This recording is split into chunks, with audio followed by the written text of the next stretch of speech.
Okay, અહીંયા આપણે 4 ઇંચની marking કરી છે. એન્ડમાં આપણે શું કરશું કે 2 આઈબ્રો બનાવશું, 2 એરોઝ બનાવશું, સોરી, આમ અને આમ.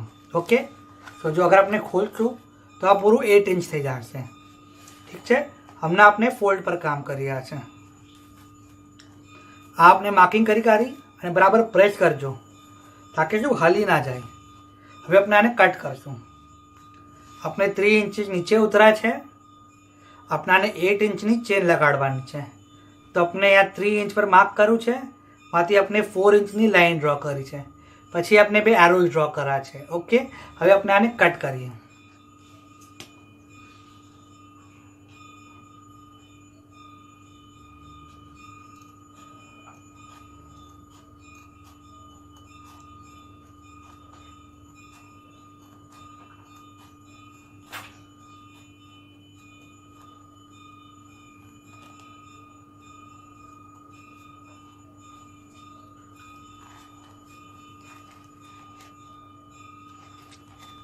આ જે એરોઝ છે એને વધારે મોટા કટ નહીં કરવાના.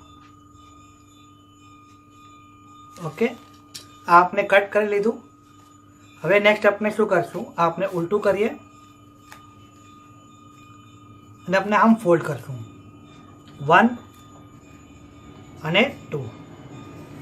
આમ 2 બાજુ આપણે ફોલ્ડ કરશું અને આપણે સ્ટિચ કરી કાઢશું. ઓકે, આમ 2 બાજુ સ્ટિચ કરી કાઢશું. પછી આના વચમાં આપણે આપણી ચેન અટેચ કરી કાઢશું. આ 2 ટ્રાયેંગલ છે જે આપણે કટ કર્યા છે, એને બી સ્ટિચ કરી કાઢશું. ઠીક છે, જો આપણે આટલું સ્ટિચ કરીએ પછી આપણે આગળ કરીએ.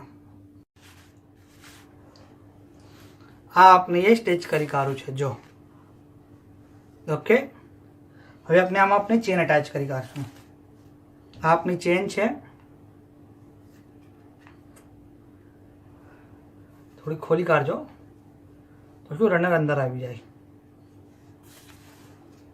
અને આના પર આમ ચેન અટેચ કરી કાઢજો નીચેથી. ઓકે,